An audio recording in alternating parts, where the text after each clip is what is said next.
In 1926, Dr. Lee D. Forrest had the following to say about the future of television.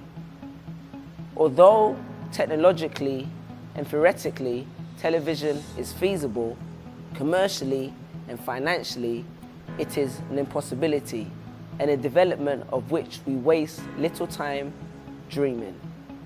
In 1977, Ken Olson, founder of DEC, was quoted as saying, "There is no reason why anyone would ever want a home computer."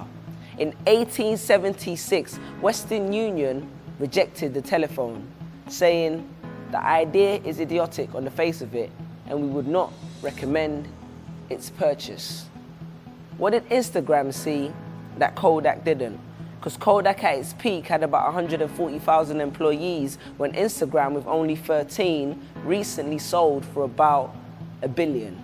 You know what's funny? The scientists at Kodak actually helped develop the digital camera that would eventually take them out of business. So why, when that was developing in potential, was the company stuck still developing pictures?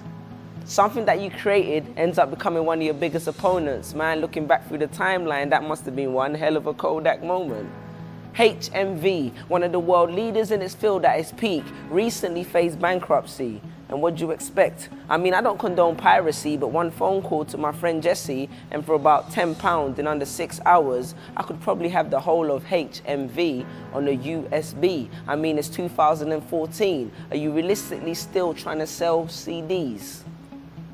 Are you starting to see what these companies have in common? Not only were they too afraid to take risk in their business, they were also not crazy enough to believe that they could invest in the future. Because as logical people, we become stuck in our ways, reluctant to change, function the same when there's nothing to gain. We always say to ourselves, if it's not broke, why fix it? Business people always say there's no need to reinvent the wheel, forgetting that all skyscrapers were once just slabs of stone.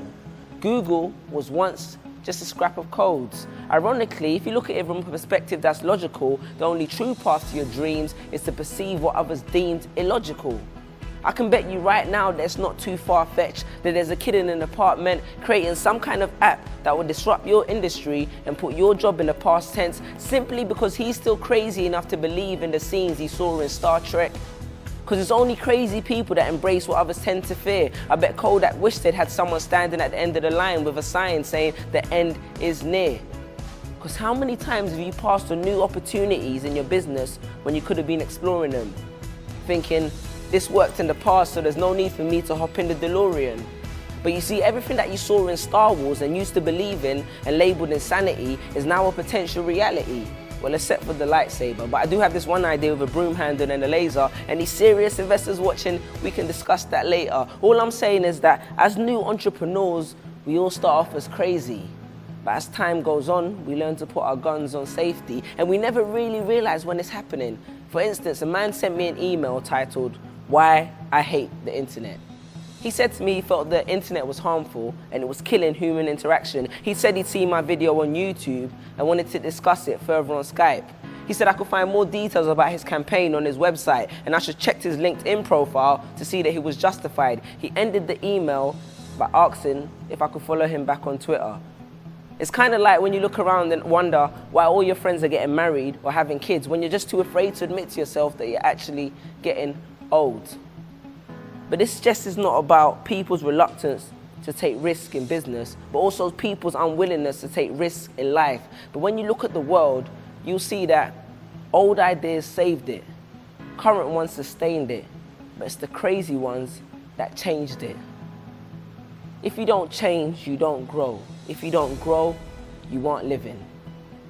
Gail Sheehy. So this is my message to you all. Its only contents a single quote written in italics saying, appreciate the past, utilize the present, and don't be afraid to create the future. Peace.